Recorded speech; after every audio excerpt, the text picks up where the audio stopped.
옆에 사람하고 한번 얼굴을 한번 쳐다보시면서 인사하겠습니다. 얼굴만 봐도 은혜가 됩니다. 네, 무더운 여름 날씨에 가장 좋은 몫을 선택하신 줄로 믿습니다. 아무리 덥고 피곤하다고 할지라도 주님 앞에 예배하는 자리가 가장 귀하고 복된 것을 믿으시길 바랍니다. 우리가 우주를 코스모스 그렇게 말을 하죠. 이 코스모스라고 하는 말은 우주라고 하는 말도 되지만 질서라고 하는 말도 됩니다. 하나님께서 우주 만물을 창조하실 때 해는 해 있어야 할 곳, 달은 달 있어야 할 곳, 별은 별 있어야 할 곳, 각각 제자리를 잡아가지고 질서 있게 운행되는 것이 우주이기 때문에 우주라고 하는 말은 질서라고 하는 말도 되는 것입니다. 적절한 시간에 적절한 장소에서 적절한 행위를 하는 것이 그것이 질서죠. 예배하는 시간, 예배하는 장소에 나와서 예배하는 것, 성도가 마땅히 해야 할 일인 줄로 믿습니다. 주일날 예배드리는 시간에 올림픽 경기 보느라고 텔레비전 앞에 앉아 있으면 그거는 좋은 선택이 아닙니다. 오늘 무더운 여름 날씨에도 불구하고 주님 앞에 나오신 분들 진심으로 환영합니다. 주님의 이름으로 축복합니다. 오늘 재미있는 이야기를 하면서 제 설교를 시작하려고 그래요. 날씨도 무덥고 해가지고 엄마가 그 어린 딸에게 그림으로 된 성경책을 이렇게 보여주고 있는데 아기 예수님하고 마리아가 이렇게 있는 그림이었어요. 그 어린 딸이 예수님 아빠는 어디 계시냐고 물었어요. 엄마가 한참을 생각하다가 아빠는 사진 찍느라고 여기 같이 못 있다고 그렇게 이야기를 했어요. 웃는 분들이 지금 얼마 안 되는데 2탄으로 넘어갑니다. 주일학교 교사가 아이들한테 그렇게 가르쳤어요. 예수께서 주는 자가 받는 자보다 복이 있다. 너희들은 항상 이 말씀 기억하고 이 말씀대로 살아야 된다. 그랬더니 어떤 아이가 손을 들면서 우리 아빠는 예수님이 하신 말씀대로 항상 주는 자가 복이 있다는 정신으로 그렇게 살고 계세요. 그래서 선생님이 야, 너희 아빠 참 훌륭한 분이구나. 아빠가 하는 일이 뭐냐 그랬더니 우리 아빠는 꼰투 선수예요. 그랬다는 거예요. 네. 우리 내리교회 전교인이 웃는 날까지 계속해서 3탄으로 넘어갑니다. 우리 교회는 충청도 사람들이 많기 때문에 지금은 웃지 않다가 이제 집에 가가지고 생각이 나서 목사님 말씀한 것이 이런 뜻이었구나. 지금은 웃지 않아요. 충청남도 사람들이 특별히 그렇습니다. 틀림없이 집에 가서 웃는 그런 시간이 올 거예요. 어떤 할머니가 효도 관광으로 미국을 다녀왔어요. 그 며느리한테 효도 관광 갔다 온 걸 막 자랑하는 거예요. 미국 갔더니 사람들이 얼마나 많은지 그냥 인산인해로 그렇게 사람들이 많더라.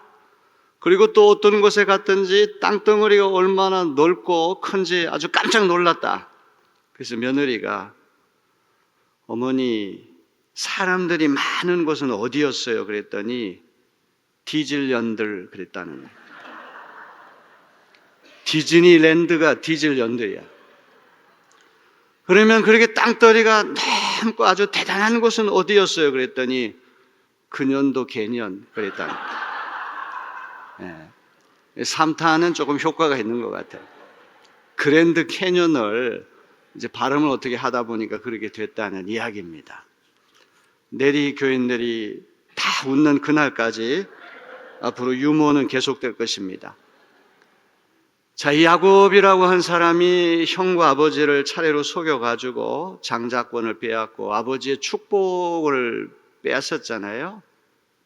그 장자권은 뭐고 또 축복권은 뭔가? 이것이 약간 다르다고 하는 것을 기억해야 됩니다. 첫 번째로 사냥하고 온 형 예서를 속여가지고 팥죽 한 그릇으로 이제 사게 된 이 장자의 명분이라고 하는 것은 물질적인 거죠. 이제 맏아들이 물려받을 유산 상속권. 이제 나중에 율법에 의하면 아들이 둘이 있을 때는 큰 아들이 3분의 1을 유산으로 물려받고 차자 둘째 아들은 3분의 1을 유산으로 이제 물려받는 이게 순서가 이제 바뀌게 되는 거죠. 그 다음에 이삭의 눈이 어두워져 가지고 세상을 떠나기 전에 맏아들에게 축복을 이렇게 해야 되는데 이거를 야곱이 가로챘잖아요. 이런 축복은 뭐냐? 이거는 영적인 것이죠.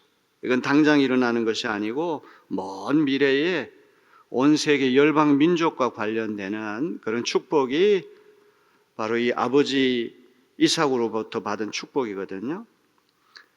창세기 27장 12절에 보면 이런 말씀이 나옵니다. 세 번역으로 읽습니다. 에서가 말하였다. 그 녀석의 이름이 왜 야곱인지 이제야 알 것 같습니다. 야곱이라고 하는 이름은 발 뒤꿈치를 잡았다는 얘기. 하나님이 정해주신 창조 질서는 둘째로 태어나는 건데 지가 먼저 첫째로 태어나겠다고 형 에서의 발 뒤꿈치를 붙들고 나와서 야곱이라는 이름 붙었어요. 그 녀석이 이번까지 2번이나 저를 속였습니다. 지난번에는 맏아들의 권리를 저에게서 빼앗았고 이번에는 제가 받을 복까지 빼앗아 갔습니다.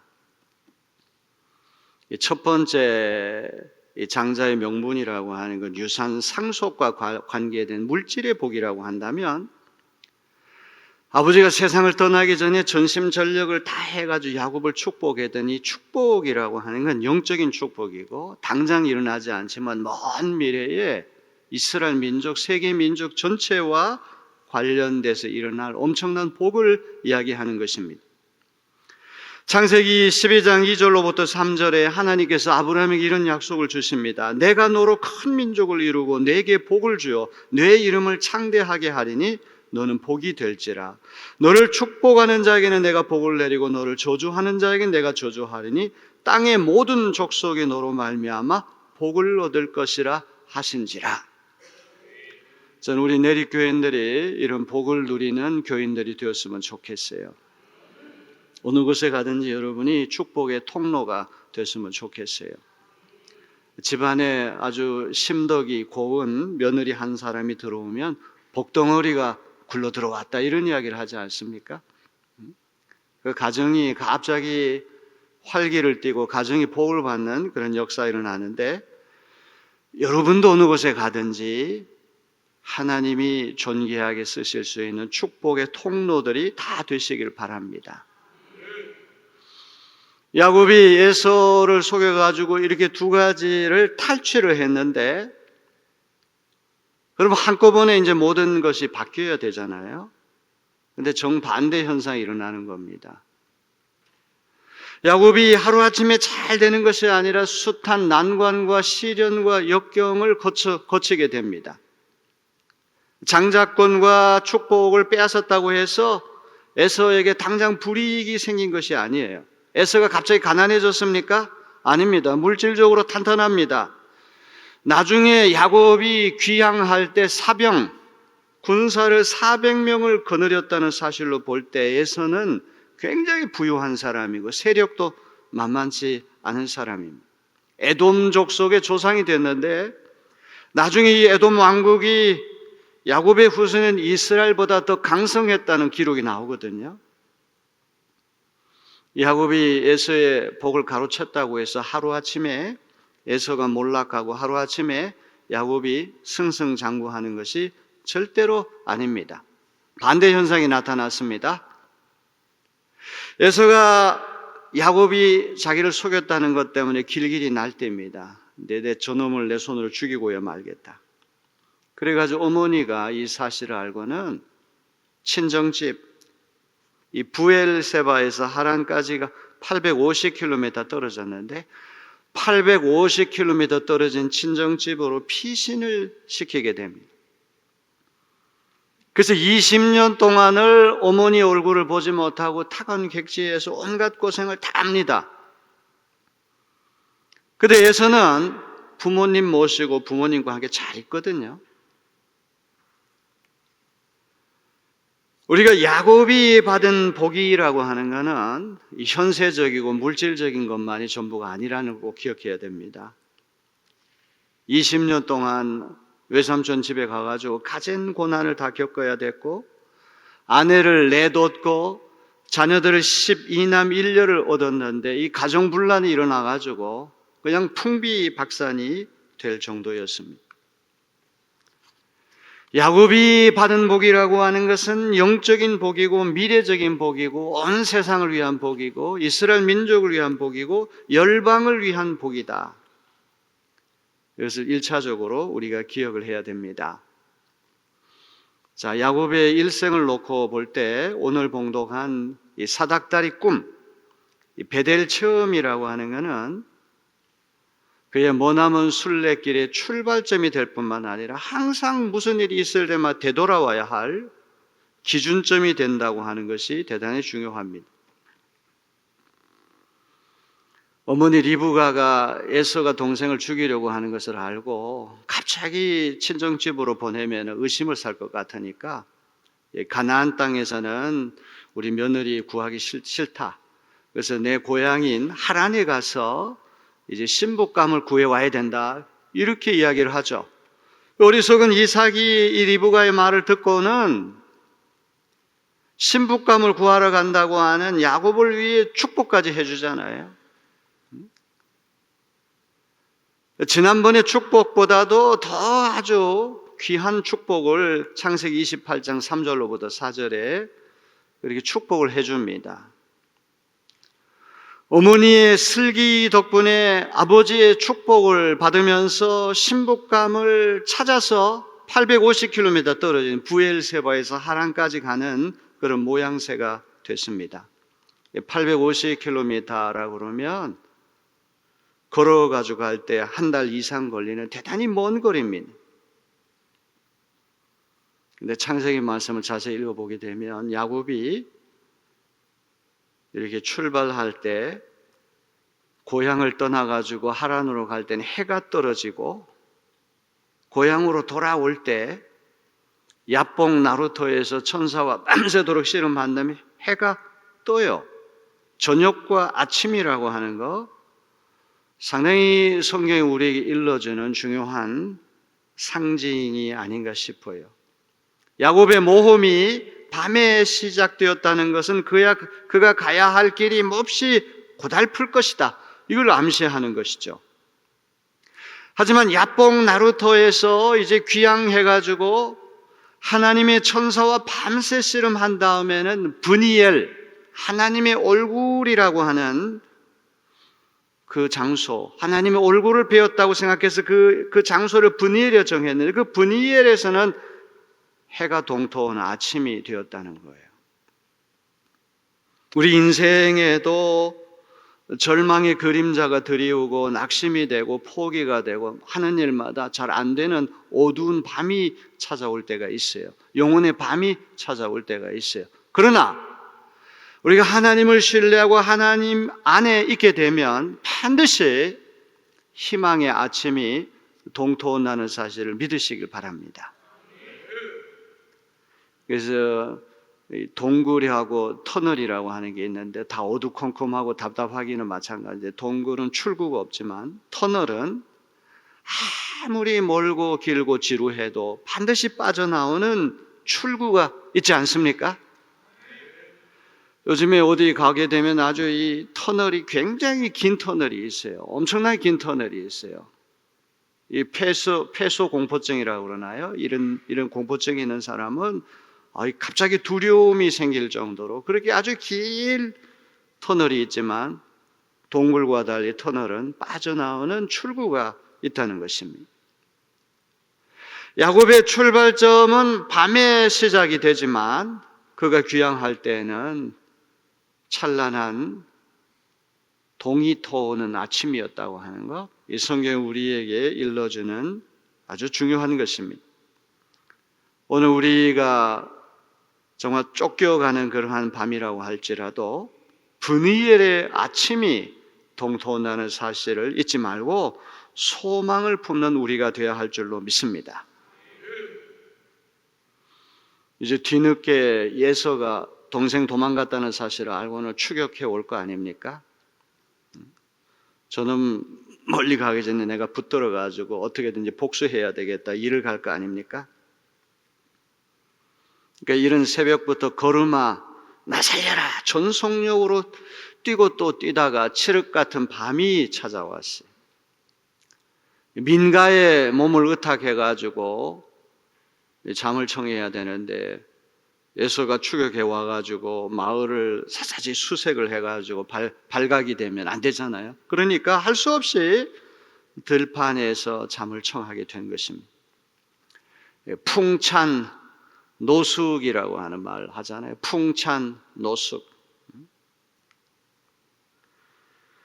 언제 어떻게 강도떼가 출몰 해서 금품과 목숨을 노릴지 몰라요. 사나운 맹수의 먹잇감이 될 가능성이 있어요. 하늘을 지붕 삼고 들판을 침대 삼아서 잠을 청합니다. 아무렇게나 굴러다니는 돌 하나를 베개 삼아요. 돌베개.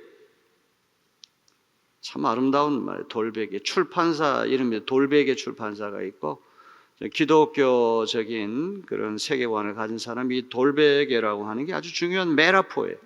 돌베개. 이거는 잠을 청하는 베개도 되지만 호신용 무기도 되는 거죠. 맹수가 쳐들어올 때 무기가 없으니까 돌멩이 들고는 쫓아내는 두 가지 역할을 하는 것이 돌베개였어요. 어머니에 대한 그리움, 형이 추격해 온다는 두려움, 앞으로 타관객지에 가서 어떤 일이 생길까 불안감, 갑자기 혼자가 되었다는 고독감, 온갖 복잡한 상념이 떠오르기 때문에 쉽게 잠들 수 있는 처지가 아닙니다.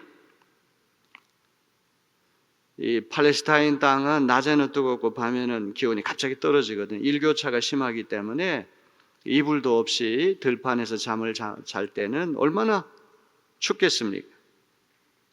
잠이 오지 않을 상황인데 이상하게도 야곱은 금방 잠에 떨어졌어요.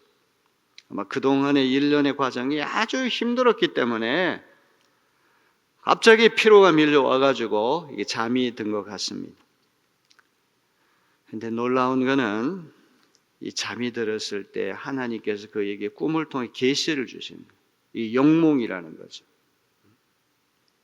꿈이라고 하는 것은 우리가 꾸고 싶다고 해서 꿀 수가 있는 게 아니에요. 이거는 무의식적인 거. 프로이트나 칼 융과 같은 어떤 심층 심리학자의 이야기를 들어보니 꿈이라고 하는 건 우리 밑바닥에 숨어있는 무의식의 세계. 이게 이 무의식의 세계라고 하는 것이 의식의 세계보다도 압도적으로 더 많다는 거예요. 의식이라는 건 빙산의 일각밖에 안 되고 우리가 알 수 없는 저 밑바닥에 깔린 무의식의 세계가 엄청난 건데 그게 꿈을 통해 가지고 드러난다는 거죠. 그래서 우리가 꿈을 꾸고 싶다고 되는 것이 아니라 이 꿈은 하나님이 보여주신 영적인 꿈이에요. 사닥다리 꿈이에요. 개역개정이 사닥다리로 번역을 했는데 새 번역은 층계, 계단으로 번역을 해놨어요. 이게 이 사닥다리가 땅에서부터 하늘에까지 이렇게 이어졌는데 이 천사들이 오르락내리락 하는 거예요. 왔다 갔다 하는 거예요. 땅과 하늘을 왔다 갔다 하는 거예요. 이 사닥다리는 왔다 갔다 못해요. 일방적으로 한쪽만 이렇게 내려오거나 올라갈 수밖에 없기 때문에 층계라고 하는 번역이 더 좋은 번역이에요. 사닥다리는 양쪽이 동시에 오르락내리락 할 수 없기 때문에 층계 혹은 계단으로, 천국의 계단으로 번역하는 것이 더 적절할 거예요. 계단이 땅에서부터 하늘로 이어졌다고 하는 말은 사람과 하나님이 이어졌다는 말이고, 천사들이 이 층계를, 계단을 오르락내리락 한다는 얘기는 사람의 이야기를 들어가지고 하나님께 올려드리고 하나님께서 또 어떤 메시지를 주시고 전령, 사자 역할을 하는 존재들이 천사들입니다. 땅에서부터 하늘로 이렇게 가거든요. 그러니까 야곱의 처지를 하나님께 아뢰면 하나님께서 응답하신다는 그런 의미가 있습니다. 꿈에 나타난 하나님께서 야곱에게 세 가지 약속을 주십니다. 창세기 28장 13절로부터 15절을 세 번역으로 읽습니다. 주님께서 그 층계 위에 서서 말씀하셨다. 나는 주 너의 할아버지 아브라함을 보살펴준 하나님이요 너의 아버지 이삭을 보살펴준 하나님이다. 내가 지금 누워있는 이 땅을 내가 너와 너의 자손에게 주겠다. 너의 자손이 땅의 티끌처럼 많아질 것이며 동서남북 사방으로 퍼질 것이다. 이 땅 위의 모든 백성이 너와 너의 자손 덕에 복을 받게 될 것이다. 내가 너와 함께 있어서 내가 어디로 가든지 너를 지켜주며 내가 너를 다시 이 땅으로 데려오겠다. 내가 너에게 약속한 것을 다 이루기까지 내가 너를 떠나지 않겠다. 얼마나 아름다운 축복인지 몰라요. 오늘 여러분에게도 하나님이 주신 이러한 축복이 있게 되기를 주님의 이름으로 기원합니다. 그 파스칼이라고 하는 사람이 그런 말을 했잖아요. 하나님은 신학자의 하나님, 철학자의 하나님이 아니라는 거예요. 학자가 서재에 앉아가지고 하나님은 전지전능하시고 무소부재하시고 하나님에 관하여 about God, 하나님에 관하여 연구를 많이 해서 지식이 풍성한 그런 하나님이 아니라 아브라함의 하나님, 이삭의 하나님, 야곱의 하나님, 바로 오늘 나의 하나님, 실존적인 하나님, 체험의 하나님. 욥기서도 결정적으로 중요한 것이 그거 아닙니까? 왜 착한 사람에게 나쁜 일이 일어난단 말인가? 왜 이렇게 억울하고 부당한 고난을 내가 겪어야만 된단 말인가? 하나님이 직접 나타나셔가지고 말씀을 주시지 않으면 안 되거든요. 그래서 욥기서가 가장 공을 들인 부분이 하나님이 나타나셔가지고 욥에게 이제 이야기해 주시는 부분이 제일 중요한데, 하나님은 다른 얘기 아무것도 안 하세요. 네가 이렇게 억울한 고난을 당하는 것이 이런 이유 때문이다, 그런 말씀 하나도 안 하시죠. 내가 우주 만물의 기초를 놓을 때 너는 뭐 하고 있었냐? 태어나지도 않았어요. 너는 1분 1초라도 하나님 자리에 올라가서 한번 우주 만물 다스려 보겠느냐? 못해요. 너는 이 우주가 돌아가는 신비한 것을 아느냐? 몰라요. 너란 놈 도대체 누구냐? 그랬더니 그렇게 말을 많이 하고 그렇게 분노에 가득 찼던 욥이 머리를 긁적긁적 하면서 제가 잘 알지도 못하고 시건방을 떨었습니다.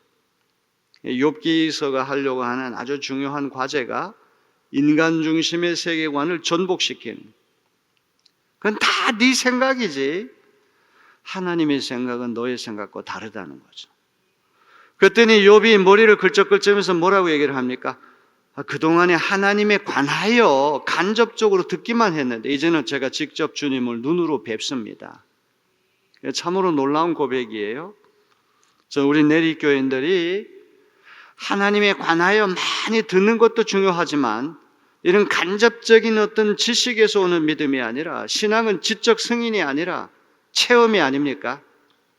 아브라함의 하나님, 이삭의 하나님, 야곱의 하나님이 바로 오늘 나의 하나님이십니다. 이렇게 고백할 수 있는 우리가 되어야 할 줄로 믿습니다. 여기 꿈속에 나타난 하나님께서 야곱에게 많은 후손을 주시겠다 약속하시죠. 땅 위의 모든 백성이 야곱과 야곱의 후손 덕분에 복을 받게 될 것이다 약속하세요. 세 번째가 가장 손에 잡히는 약속이에요. 하나님께서 야곱과 함께 계셔서 지켜주시고 반드시 고향으로 돌아오게 해주실 것이다. 이런 약속을 주신 것입니다. 야곱이 꿈속에 나타나서 하나님께서 이런 약속을 주셨을 때 그의 마음은 어땠을까요? 자, 이제 꿈을 다 꾸고 난 다음에 잠에서 깨어났어요. 자, 창세기 28장 16절로부터 17절을 세 번으로 읽습니다. 야곱은 잠에서 깨어서 혼자 생각하였다.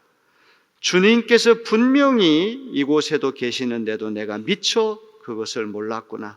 그는 두려워하면서 중얼거렸다. 이 얼마나 두려운 곳인가. 이곳은 다름 아닌 하나님의 집이다.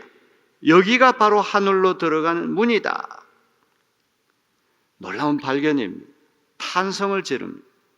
아, 하나님께서 여기에도 계시는데 내가 몰랐구나. 도망치는 길, 쫓겨가는 길, 패배의 길, 수치의 길, 아무도 지켜주지 않는 외로운 그 들판, 하늘을 지붕 삼고 들판을 침대 삼고 아무렇게나 굴러다니는 돌을 베개 삼는 그 쓸쓸한 거기에도 하나님이 계시는구나. 하나님은 거룩한 성전에만 계시지 않고 거친 들판에도 계시는 줄로 믿습니다. 훌륭한 인품과 굳센 믿음을 갖춘 사람과만 함께 하시는 것이 아니라 야곱과 같은 사기꾼, 도망자와도 함께 하시는 주님이신 줄로 믿습니다. 하나님은 불가항력적으로 우리가 물리칠 수가 없는 분이죠. 새벽 날개를 치며 바다 끝에 거한다고 할지라도 거기까지 쫓아오시는 하나님. 프란시스 톰슨의 말대로 한다면 천국의 사냥개가 끝까지 쫓아가듯이 천국의 사냥개와 같이 우리를 끝까지 함께 하시는 분이 우리가 믿는 하나님이신 줄로 믿습니다. 이 베델이라고 하는 이름은 히브리 말로 베스엘, 엘이라는 말은 하나님을 얘기하는, 베스라고 하는 말은 집이에요. 하나님의 집. 하나님의 집이 꼭 이렇게 교회당, 예배당 건물만이 하나님의 집이 아니라 우리가 인격적으로 하나님을 만난 그곳은 어느 곳이든지 하나님의 집이 될 수 있다는 걸 보여주는 아주 중요한 말씀이죠. 창세기 28장 18절로부터 19절 말씀입니다. 야곱은 다음날 아침 일찍 일어나서 베개 삼아 벤 그 돌을 가져다가 기둥으로 세우고 그 위에 감람류, 올리브 기름을 붓고 그곳 이름을 베델이라고 하였다. 그 성의 본래 이름은 루스였다. 사닥다리 꿈을 꾼 장소가 루스였는데 이제 이곳이 루스가 아니라 하나님의 집 베델로 명명이 된 것입니다. 하나님의 집은 특정한 장소, 특정한 건물에 국한되지 않고 하나님을 인격적으로 만난 곳은 어느 곳이든지 하나님의 집이 될 수 있음을 믿으시길 바랍니다. 아무렇게나 굴러다니는 돌이 성별하니까 그게 기념비가 되지 않습니까? 똑바로 누워있던 돌이 고추 세워져서 올리브 기름을 부어가지고 베델을 기념하는 역사적인 기념비가 되었던 것입니다. 자, 야곱이 남을 속여 먹고 사기치고 아버지나 형이나 차례로 어떤 자기 목적을 달성하기 위한 수단과 방법을 가리지 않는 굉장히 승부욕이 강한 경쟁심이 강한 그런 사람이었는데 이제 이런 사람이 영적으로 조금씩 다듬어진다는 것을 우리가 보게 됩니다. 이제 창세기 28장 20절로부터 22절에 보면 소원 기도를 올리거든요. 야곱은 이렇게 소원하였다. 하나님께서 저와 함께 계시고 제가 가는 이 길에서 저를 지켜주시고 먹을 것과 입을 것을 주시고 제가 안전하게 저희 아버지 집으로 돌아가게 해주시면 주님이 저의 하나님이 되실 것이며 제가 기둥으로 세운 이 돌이 하나님의 집이 될 것이며 하나님께서 저에게 주신 모든 것에서 열의 하나를 하나님께 드리겠습니다. 야곱의 소원 기도는 성경에 나오는 최초의 소원이기 때문에 의미가 남다릅니다. 세 가지 소원입니다. 첫째는 세상에 많은 우상 잡신들이 있지만 여호와 하나님이 야곱의 하나님이 될 것이다. 난 다른 신을 섬기지 않고 여호와 하나님만을 섬기겠습니다. 이렇게 소원하죠. 두 번째로 야곱이 기둥으로 세운 돌이 하나님의 집이 될 것이다. 이렇게 소원했어요. 세 번째는 11조로 하나님께 바치겠다. 이런 소원을 합니다. 네, 여러분, 오늘 우리가 이 말씀을 읽으면서 조금 이상한 것을 우리가 느끼게 되죠. 소원 기도를 해서는 조건을 내세우지 말아야 돼요. 그냥 무조건 소원해야 되는데 아주 이 영악하고 영특하고 장사꾼 기질이 농후한 야곱의 인격성이 이 소원 기도에 고스란히 나타나거든요. 앞에 조건을 붙여요. 만일 하나님께서 저와 함께 계시고 제가 가는 이 길에서 저를 지켜주시고 먹을 것과 입을 것을 주시고 제가 안전하게 아버지 집으로 돌아가게 해주신다면 그러면 제가 이렇게 하겠습니다. 흥정하는 거죠. 거래하는 거죠. 자신의 요구사항을 하나님이 들어주시면 제가 이 세 가지 약속을 지키겠다고 하는 그런 소원이 아니고 무엇입니까? 제가 이 덕이라고 하는 주제를 가지고 오랫동안 연속 설교를 한 적이 있거든요. 이 덕이라고 하는 말이 헬라 말로 아레테라고 하는 말인데, 이 아레테라고 하는 말은 excellence, 탁월성. 모든 종류의 탁월성이 다 아레테인데,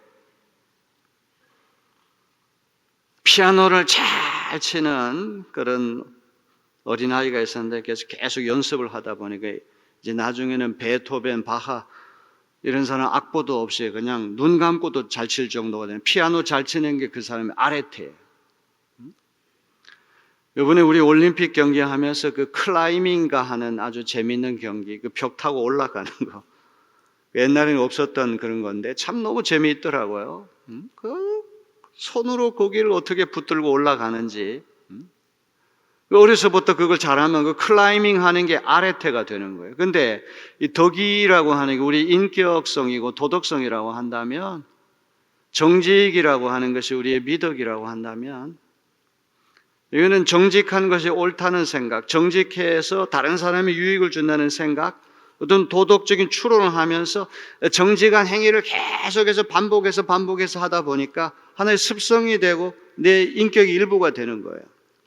아주 어려서부터 어머니가 신부를 시킨 거는 아주 고지식하게 철저하게 잘 지키고 그러다 보니까 어느새 피할 수 없는 정직이 자기 인격의 일부분이 돼서 정직할 기회와 상황이 오면 항상 저절로 필연적으로 정직이라고 하는 것이 나가면 그 사람 정직이 그 사람 미덕인 거예요. 겸손이라는 것도 마찬가지죠. 어제까지만 해도 오만불선인데 하루아침에 겸손해질 수 없는 것이거든요. 용기라는 것도 늘 내 안에서 이렇게 잠재적으로 있다가 용감해질 상황이 오면 저절로 용기가 이렇게 뛰쳐나갈 때 그 용기가 미덕이 되는 거예요. 정직하지 않은 사람이 하루아침에 정직해진다?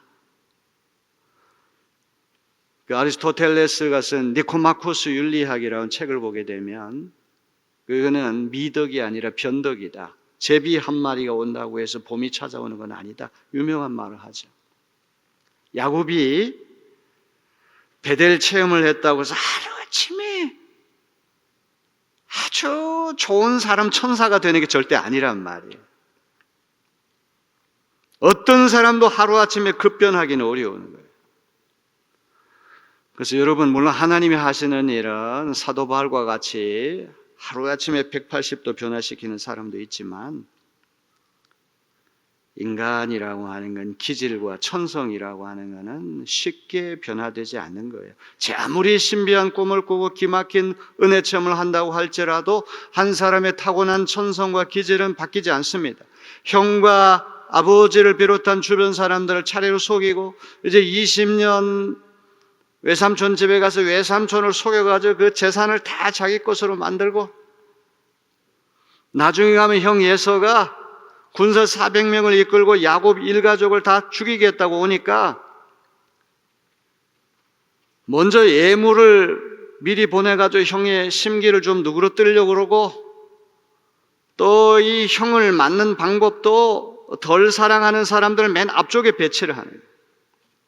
첩에서 난 자식들을 앞쪽에다 배치하고 자기의 사랑해서 낳은 아들 요셉과 라헬을 맨 뒤쪽에 배치하고, 죽는 것도 이렇게 머리를 쓰는 사람이 야곱이라는 걸 보여주거든요.